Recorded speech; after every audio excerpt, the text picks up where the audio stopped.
চুক্তি ভঙ্গের অভিযোগ, আইনি নোটিশ, গ্ল্যামার গার্লের রহস্যময় অন্তর্ধান। বিপিএল এর সবচেয়ে আলোচিত হোস্ট ইয়াশা সাগর কোথায় গেলেন? কেন তাকে আইনি নোটিশ পাঠানো হলো?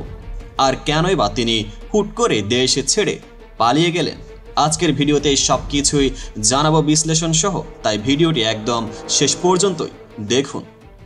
এবারের বিপিএল স্টেডিয়ামে দর্শকদের ভিড় ছিল অনেকটাই কম, কিন্তু ক্যামেরার লেন্স ঘুরলেই বারবার দেখা মিলছিল এক আকর্ষণীয় মুখের, ইয়াশা সাগর।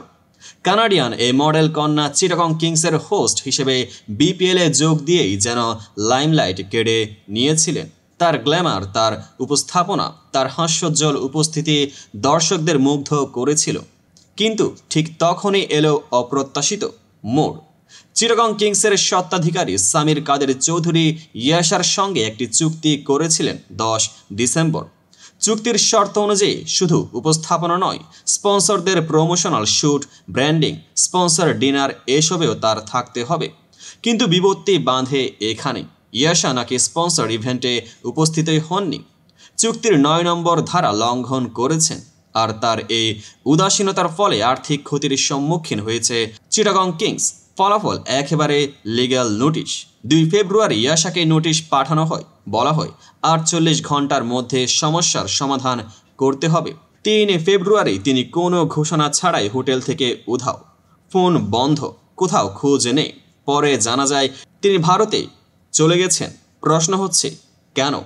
চুক্তির শর্ত ভাঙার জন্য কি শুধুই আইনি ঝামেলা এড়াতে, নাকি এর পেছনে আরও কোনো গভীর রহস্য আছে? বিপিএলের ইতিহাসে বিতর্কিত ঘটনা নতুন কিছু নয়। 2019 সালে রংপুর রাইডার্সের হয়ে আসা এক বিদেশি ক্রিকেটার চুক্তি ভঙ্গ করে মাঝ পথেই দেশে ফিরে গিয়েছিলেন। এমনকি আগের বছর এক ভারতীয় উপস্থাপিকা বিপিএল থেকে বাদ পড়েছিলেন স্পন্সর ইভেন্টে অংশ না নেওয়ার কারণে। ইয়াশার ঘটনাও কি সেই কাতারেরই, নাকি ভেতরে আরও গভীর কোনো বিষয় আছে? এদিকে দর্শক সমর্থকদের মিশ্র প্রতিক্রিয়া দেখা গেছে। কেউ বলছে ইয়াশা তো বিপিএল নয়, সিনেমার গল্পের মতোই কাহিনী লিখে গেলেন। কেউ আবার বলছেন উনি ক্রিকেট নয়, ক্যামেরার খেলা খেলেছেন। এমনকি মেমে কালচারেও ইয়াশা জায়গা করে নিয়েছেন। সোশ্যাল মিডিয়ায় এখন হাস্যকর ট্রল আর জল্পনা কল্পনায় ভরে গেছে। এখন প্রশ্ন একটাই, চিটাগং কিংস কি সত্যি তার বিরুদ্ধে মামলা করবে, নাকি এই ঘটনা ধামাচাপা পড়ে যাবে?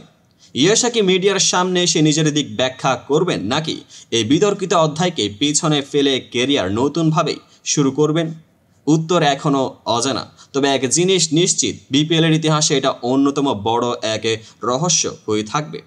আপনারা কি মনে করেন ইয়াশা সাগরের এমন আচরণ কি পেশাদারিত্বের পরিপন্থী, নাকি এখানে আরও কিছু লুকিয়ে আছে? কমেন্টে জানান আপনার মতামত। আর ক্রীড়াঙ্গনের আরও চমকপ্রদ আপডেট পেতে আমাদের চ্যানেলটিকে সাবস্ক্রাইব করুন, পেজটিকে এখনই ফলো করুন। দেখা হবে পরবর্তী ভিডিওতে।